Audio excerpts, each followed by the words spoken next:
Every month we're working on a series, and this month is an interesting series because you might say we're talking about behavior modification. And you might say, well, maybe I don't want to modify my behavior. And then I would say, is life working the way you want it to work? And if not, stay seated. Okay, no rush for the door. I want you to think about the Beatitudes for a moment. Do you remember when Jesus stood on the Sermon on the Mount and he said, blessed are they who do this, blessed are they who do this? What was he telling them? Modify your behavior. Trying to look at things differently from within out. And we've taken those Beatitudes and we've made them moral codes for our behavior for 2,000 years. Most of them excellent and good. But now it's time for us to maybe take another step. So everybody take a breath. Are you ready? Yes. All right, I am ready. Okay. The world asks us to be strong, decisive, and independent, so we can find the place where the world needs us. Spirit and metaphysics asks us to be kind, loving, and authentic, to be creative so that we can go where God guides us. Do you feel the difference? All right. In metaphysics, we believe that we have a purpose on this earth, and the world tells us we already know what your purpose is on this earth. But there is a place where those two mindsets actually can meet, where our spiritual guidance, our spiritual truth actually guides us into being integrated and of value and service to the world. It's that space, that wonderful space where we meet. Not where the world tells us who we need to be, or we isolate and go up and become a llama on a mountaintop, but where we actually share our gifts in the world. Yes? Isn't that our goal? It's what we all want to do and want to be. So, when Jesus said, be in the world but not of the world, this is what he's saying. Share your light and gifts and talents, beliefs, energy, and love with the world, but your essence, your light is with God. Your source is God. You are spirit, but you are here to be creative, loving, expressive. Easy, huh? Such an easy thing. All right, those two mindsets also exist within you. There is a place where you feel you need to be strong, decisive, independent, and know my value in the world. I know that it exists within you. And then there's a place within you that says, I need to know who I am as God's child, and I need to know who I am as an authentic person. Right? And so there are sometimes when our outer view becomes focused on the world, because we need to know who we are in the world. Don't you love it when someone gives you a compliment? Doing a great job. You're doing a great job. Hey, someone saw I'm fabulous. Feels good, doesn't it? You know? So it's not that we don't want or need that. We do. But if we're doing a great job when we're not feeling authentic, where it's not really us doing the job, how does it feel? Yeah, I'm only doing what you need me to do. So,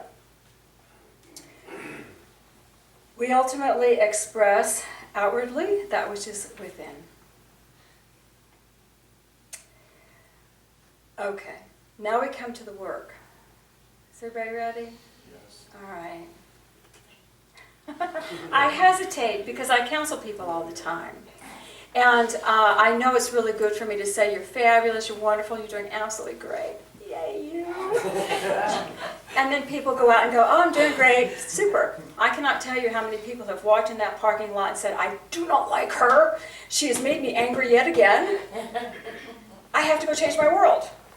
But then they do. And then they graduate themselves into a higher level. So sometimes when we're dealing with really looking at our inner being and working on becoming more balanced and creative, it does require looking at ourselves. Now, what I'm going to talk about today has nothing to do with anybody in this room. This is not your issue. Okay? So, we're just going to talk about everybody else today, okay? All right. So, we are talking about power. We're talking about that inner power within ourselves. Our personal power. Isn't that the core of our identity, our personal power? And if we're looking outside the world, if we're looking outside, our power is measured by what is my choice, what is my will, am I right, am I doing what I need to do in the world, right? If we're looking internally, my power expresses as, I'm investing my energy, I'm creating something, I am growing and expressing. Do you feel the difference? I choose, therefore I must have. I'm now forcing in the outer. I'm creating and expressing, therefore I am. Do you see the difference? So we've been talking about in this series, when our inner power is threatened, it's threatened. We all have, no, I'm sorry, the rest of the world has go-to reactionary spaces where they use their power to defend and protect, and then they become supercharged. It's their superpower. And we don't like them very much when they do this. So, we talked the first week about the superpower of anger.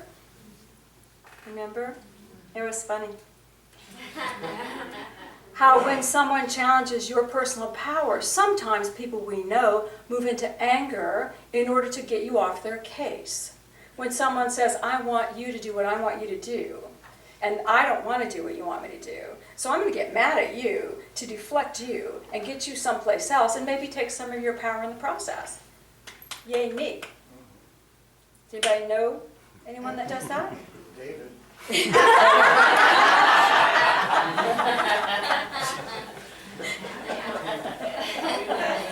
Okay, we do have identity. Okay, so we worked on that last week, right? And then Patrick gave you a beautiful, beautiful, beautiful service. It was so gentle and so kind about winning and how to get out of the expectations of winning. And he was so sweet. It was a beautiful service too. Inspirational. Okay, now it's my turn again. So the power we're going to talk about is going to be a little bit different.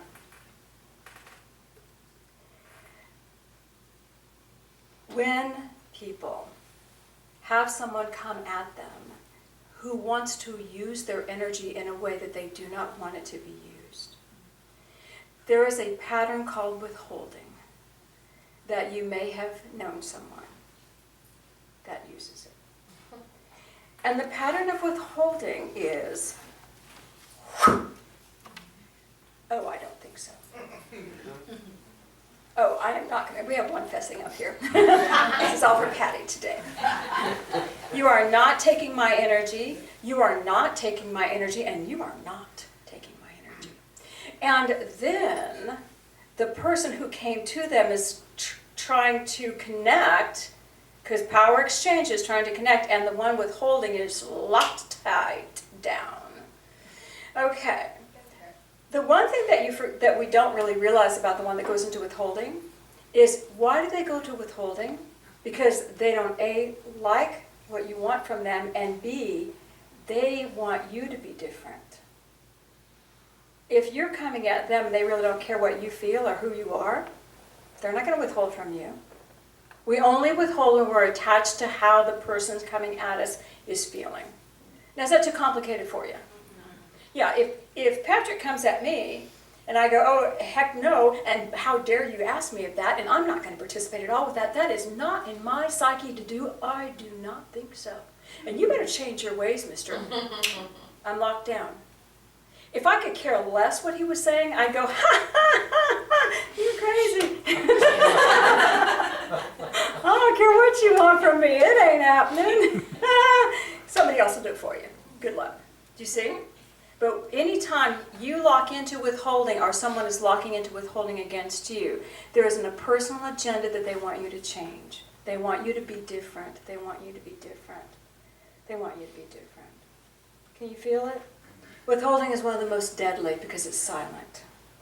And withholding is one of the most deadly because it grows. It grows within the person. Our energy is intended to flow. It's intended to flow.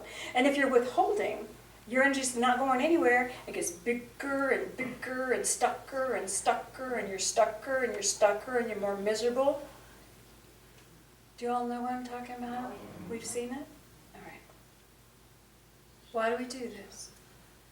Fear that someone will take our power? fear that we won't be able to get our will done, fear that they want something we don't, so we've got to ship them. Withholding is one of the primal essences that I see in counseling. Do y'all realize that? I've counseled for over 26 years. I counsel couples, and I counsel single people. One of the great superpowers that almost every couple possesses is the power to withhold. And they will literally stay in relationship over years still withholding from one another. One of the most, everybody's silent. There's a dead silence right now.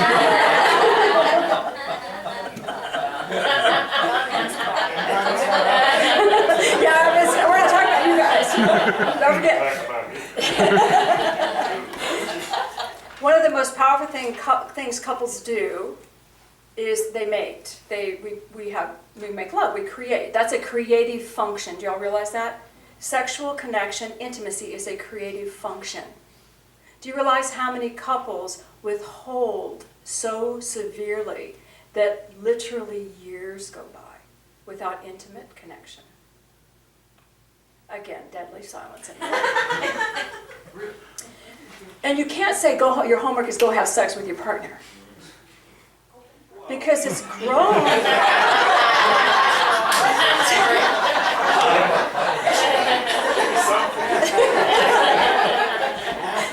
Because the withholding has grown so severe and so tragically strong that you can't just burst it.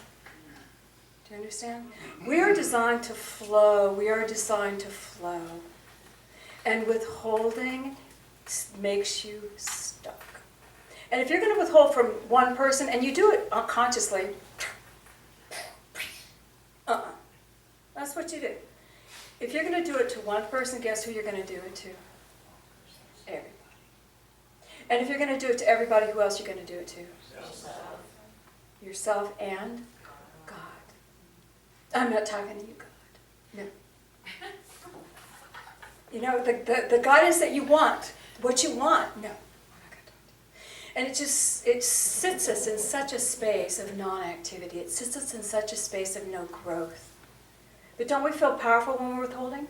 Nobody can take my stuff. And I want you to change, and you to change, and you to change, and you to change. Everybody that I'm withholding against, I want them to change. Okay. Are you exhausted already? All right. It's true. It's unfortunately true. And when we withhold, we are justified because, gosh darn it, there's a reason for it. And I can give you the inventory list of why. But let's think of the Sermon on the Mount when Jesus said, be merciful. And everybody probably went, oh, here is my list, Jesus, of why I need to not be merciful. Don't you think every single person had this history of justification? Everybody does. And he said, put the lists away and be merciful. Quit judging your brother. Be kind. Put your validation away. Because if you're going to stick to this, you're going to stick to where you are.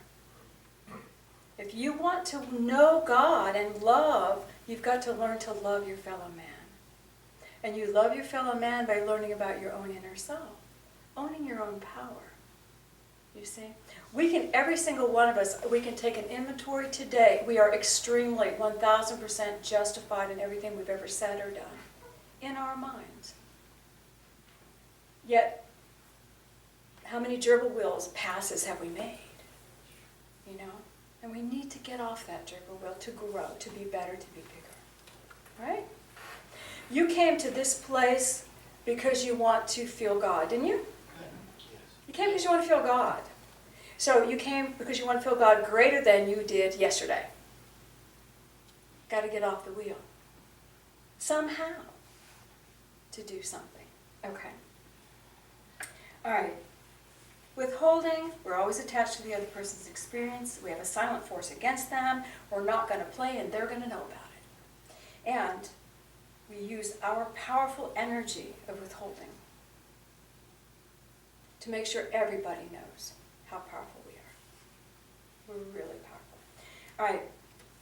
We know we need to let go of expectations. We know it makes us stuck. It makes us indifferent. It makes us hate. Do you realize what hate is? The absence of love. Actually, it's really a little different than that. Many people think it's the absence of love. But what hate actually is when we're trying to love and the energy gets blocked from our heart. Let's say I want to love Patty. And I say, Patty, I want to love you. And Patty goes, oh, I don't want your love. And my love's going, but I have nowhere to go, Patty. You don't want my love? Well, then I'm building a wall against you if you don't want my love. And all my love starts backing up here. And all of a sudden I hate Patty. I hate Patty because she won't take my love. There's always a love connection when you hate somebody. You realize that? There's a love connection because they have rejected your love. So, I love Patty. So, withholding, building those walls, it all makes us stuck. Makes us stuck. Okay. So, that's a superpower I wanted to talk to us about, and here's the other one, which is its alter ego, I guess, I don't know. Can you see the superpower with its cape on? And it's taking the stage of withholding, superpower of withholding, taking the stage. Then automatically the superpower of overgiving is going to show up. I'm going to give to everybody. And I know there's no one in here that does that. But well, this is one I've mastered. I do it very well. And I have many different colored capes to wear as I do it. But the overgiving person has so much internal power, so much internal awareness, so much internal love, so much internal, God, I love God so much. I'm so strong inner. Oh, you need something? Well, sure. You need something? Sure. And those people begin to give their energy to anyone and anything that stands in front of them and says, I don't have enough to function. I don't have enough energy to function. And the overgiver goes, oh, let me give it to you. When we have a withholding person, and they're withholding from the whole world, and they don't have enough energy to function because they're stuck, who do you think they're going to call by their side? An overgiver. I'm going to withhold from you, and you. Yes. But I need an overgiver over here to help me withhold from them. Do you see? But when you are giving and giving and giving to the detriment of self, giving and giving and giving, what are we saying to the people that we're giving to? You poor baby. You don't have any strength. You're not God's child. You're not as powerful as I am. You don't know how much God loves you. Let me tell you how much God loves you. Go figure out how much God loves you. It's not my job. You know? But that was a joke.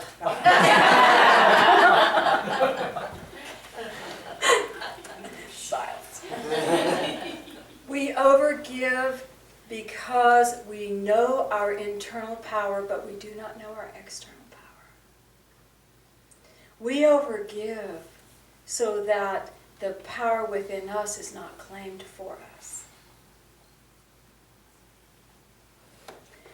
The power within us is not claimed for us. But it also acts as a superpower because as long as I'm giving to you, what are you not looking at? Me. You don't take my inventory. You don't look at me because I'm servicing you. I am literally protecting myself by deflecting, protecting by giving, but I'm also depleting. Does this make sense? Mm-hmm. If you have known an overgiver or you have had that experience in your past, you know what I'm talking about. Okay. We seek to protect our own power by giving all we have away. It's a crazy way to look at it, but we avoid conflict and we avoid personal inventories. Okay. All right. The withholder maintains their position because they are attached to how you feel and they want to change you. The overgiver maintains their position because they are attached to making you feel good, to making you feel happy. What would the world look like if we all just owned our own power? We all just knew who we were, in and out, that beautiful space where we meet, in and out. We just knew our power. Just knew that. Do you know why I felt so guided to give this series? Because most of us are fabulous. Fabulous. We are wonderful. We walk out in the world, we're gracious, we're kind, we're loving, we're all these things until we go into one of those moments. And then we become what we don't understand. A monster, perhaps? You know? My famous story, I've got so many stories I could tell you guys. I could keep you here hours telling you stories about myself. One of my famous stories, I was 31, no, maybe 33.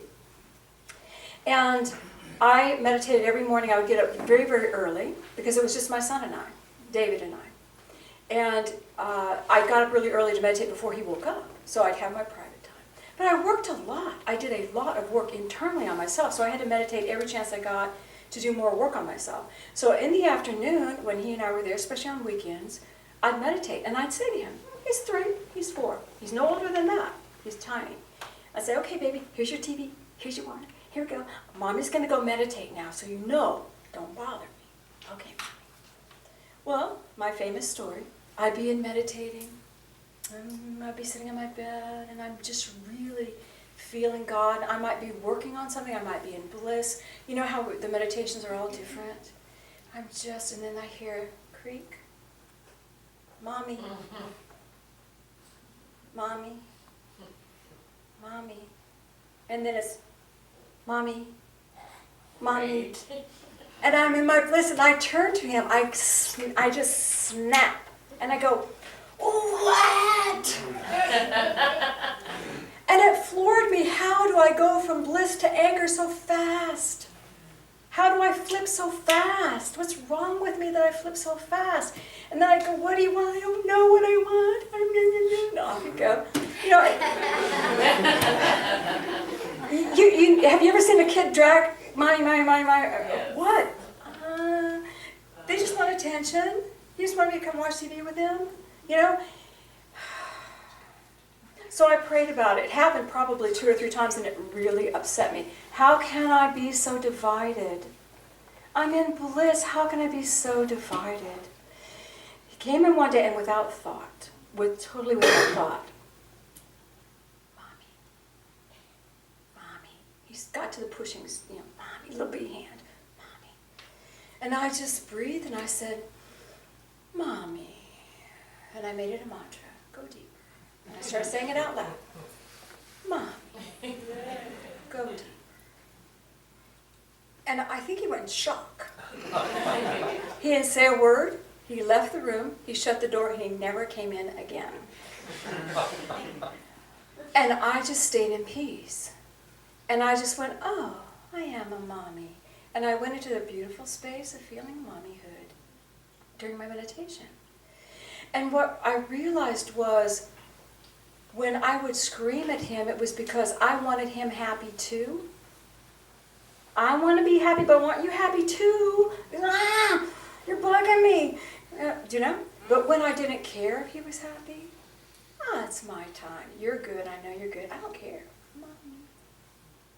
It was done. It was done. And that little critter and I lived in a state of cooperation 90% of the time, because it was just the two of us. We had to figure stuff out. I mean, from the time he was 2 years old till 5, till we met Patrick, we had to figure stuff out. So it was always this beautiful road of cooperation until we had moments like that. But for me, it was a point of power. It was a point of really understanding there's a different way. And I don't like it when I flip to something that looks unloving. Even if sometimes I think, well, I'm just doing my job. Lost my job. Well, maybe I could do it differently. Maybe I could stay in that space where I know who I am, and as I interact with the world, I do not change my modality. I don't have to protect my power. I don't have to pull out my super cape. I can just be who I am. Does that make sense? Okay. And it's so fast. It's so fast. Because we're so trained to respond to protect our power. All right, did you think of anybody that you knew while we were talking? Several that you knew. Okay. Well, let's let's go within. Next week we're going to talk about how to take our energy and go really forward with it, go metaphysically, get on our white charger and go for it. But today, let's just do a little bit more centering and clearing, okay? All right, so let's put our feet on the floor. God, we ask that a beautiful column of light fill this room. And I ask now that a beautiful individual column of light engulf everyone here. And just begin to feel the presence of God's love surrounding you. Notice your column. Notice what color it might be. Notice yourself being held safely in it. And I want you to breathe deeply in, and in your heart say, I am God's child. And exhale that thought into the column of light. I am God's child. Breathe in again. I am God's child. And I want you to imagine that you are now being lifted up the column of light, just up into a beautiful space where everything is filled with light.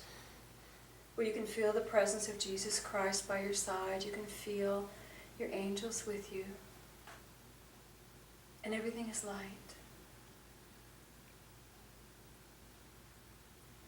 Just acclimate for a moment and notice your own energy. Notice the still peace within you. Nothing to fight. Nothing to argue with. There's an acceptance of who you are.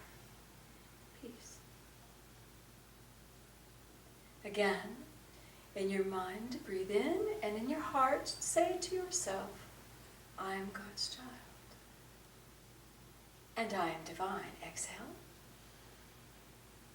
And just feel this beautiful energy within you. And from this space of peace, realize that in you is power. A beautiful presence of love, presence of stillness. But a presence and an energy that you can use for anything you choose. And nothing will say no. Feel the peace.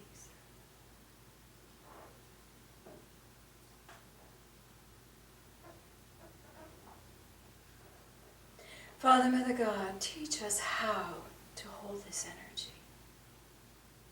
To know we are your children, to know that beautiful power of infinite love within. Teach us to hold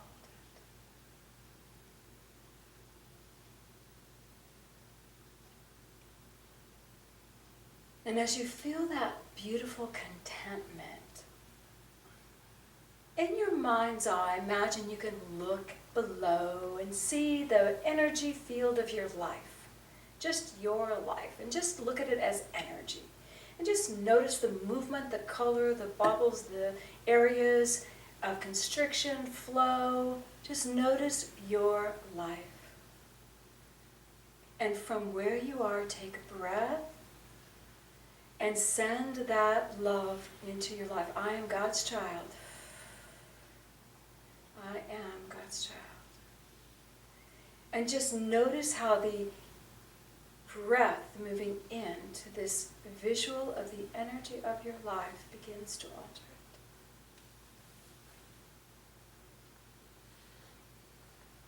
it. And as you look, you can see there doesn't need to be anything to fight, nothing to argue about.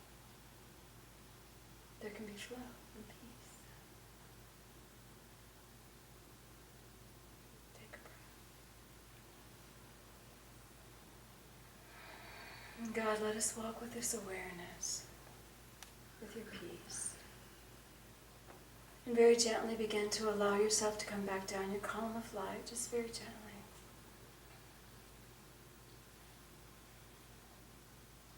Feel yourself coming back into your chair. And again in your heart, say, I'm God's child.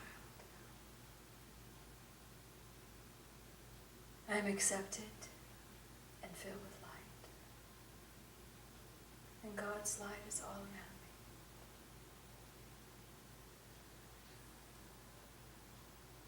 And breathe, and when you're ready, you can gently open your eyes.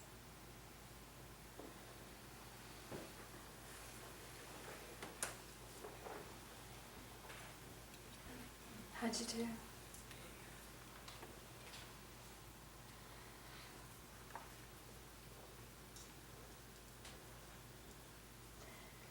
As children of God, it is our honor, our privilege, and our divine design to share energy. Share it freely, without expectations and conditions. If you love someone, you love them. It doesn't matter if they love you back. Just love them. If you're guided to do something, you do it. Doesn't matter if you get rewarded, you do it. I am in my right and perfect place for the good of my soul and to bless the whole. I'm in my right and perfect place for the good of my soul and to bless the whole. Okay. Yeah, say it out. We all say it with me. I'm in my right and perfect place for the good of my soul and to bless the whole. How's that? Good. Anchor that in. All right. Well, I hope as you walk this week that if you flip into one of your power capes, just recognize it, don't get mad. Just go, oh, look at me. Look at me. Notice what color cape you're wearing. Look at the details. And then make a decision in that moment. Is this how the God in me, the beautiful, dynamic, creative, loving, expressive me wants to act? And if it's yes, go for it. But if it's no, think about it. Think about it. All right, next week, super beings. Say yay, God. Yay, God.